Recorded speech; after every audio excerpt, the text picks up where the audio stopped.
Bismillahirrahmanirrahim. Assalamualaikum warahmatullahi wabarakatuh. Jumpa lagi dengan saya Tini Kemudin.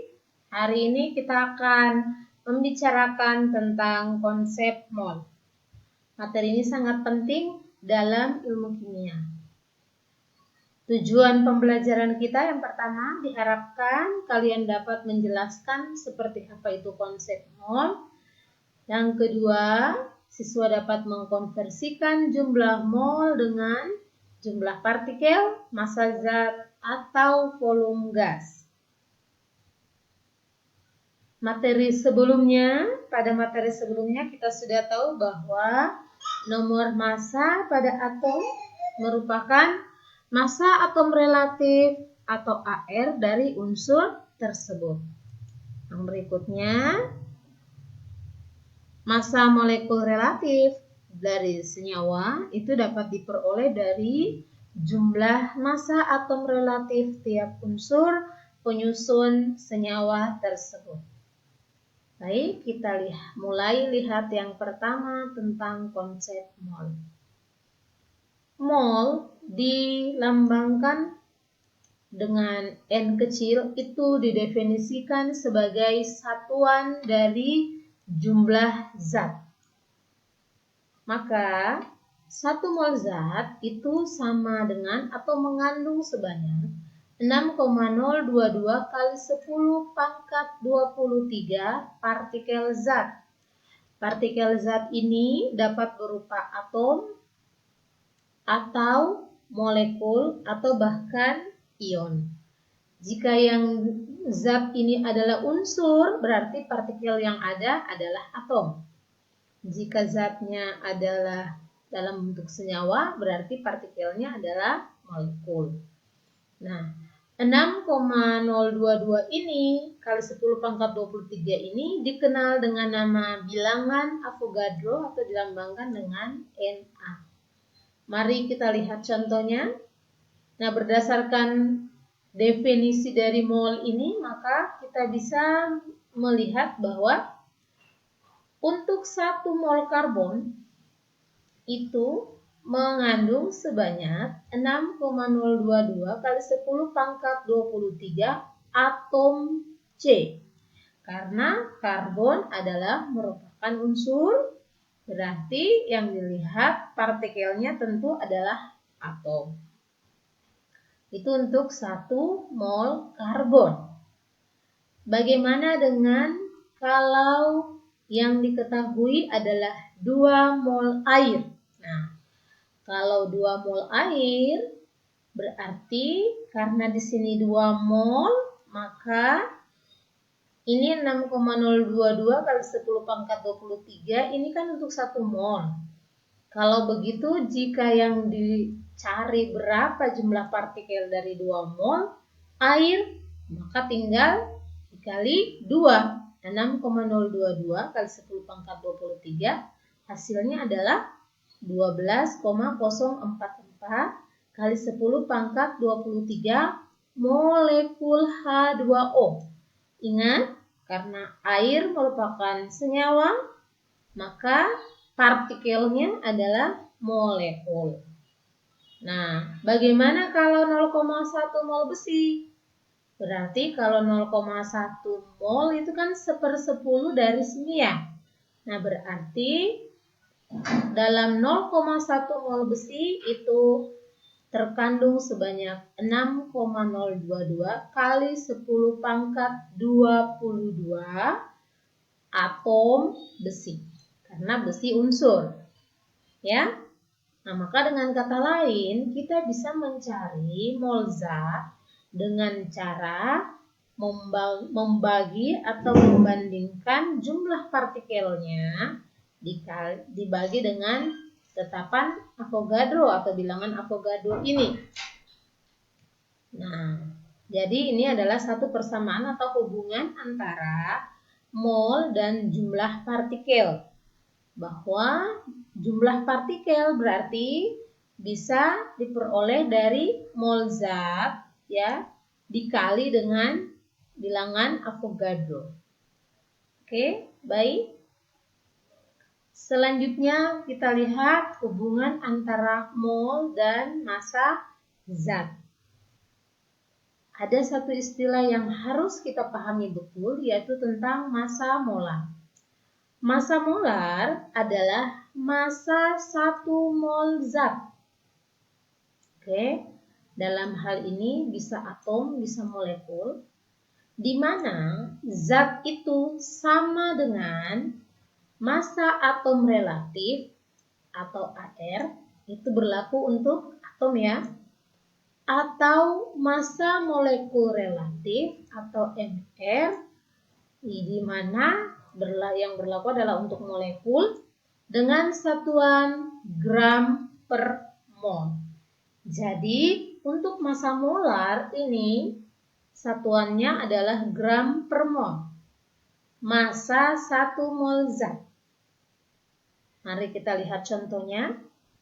Kita misalnya seperti yang kita ketahui sebelumnya, ARC atau massa atom relatif karbon itu 12,01 atau kita anggap sama dengan 12.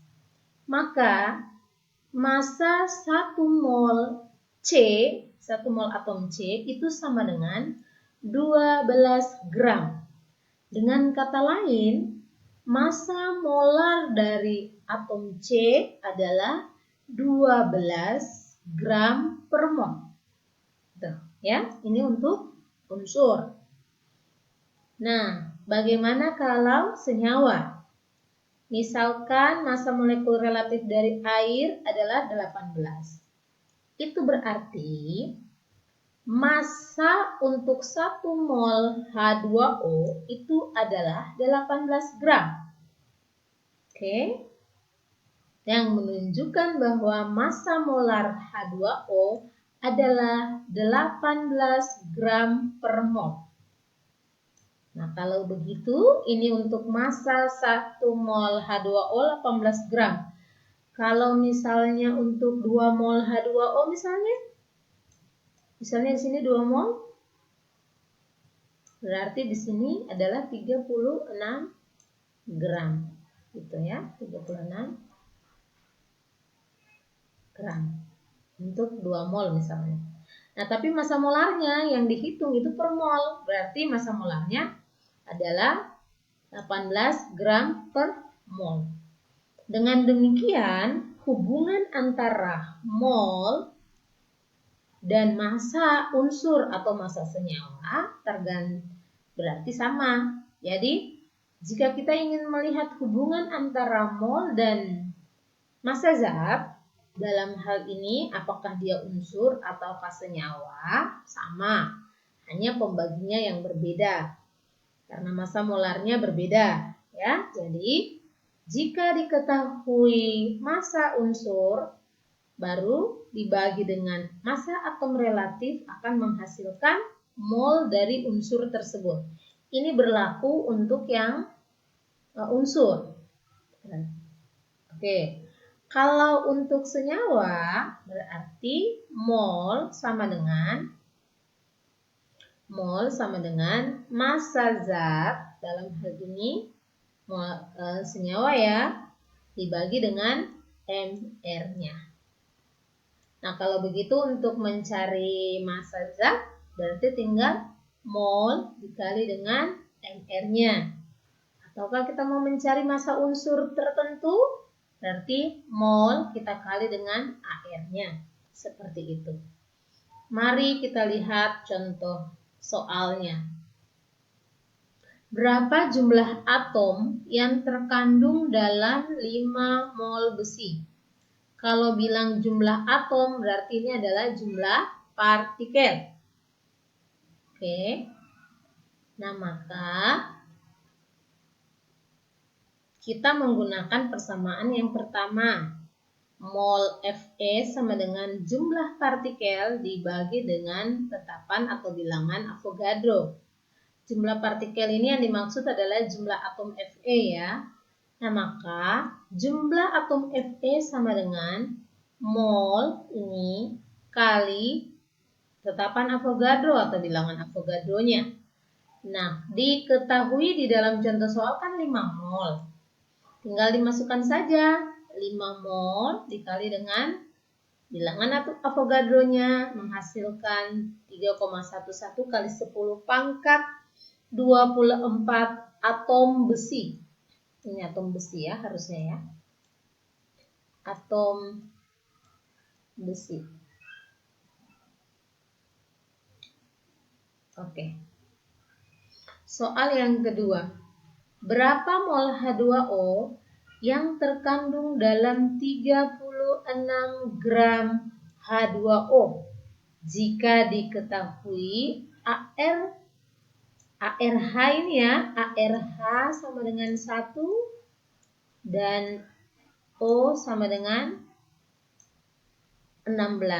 Baik, kita bisa lihat selanjutnya. Nah, kita pakai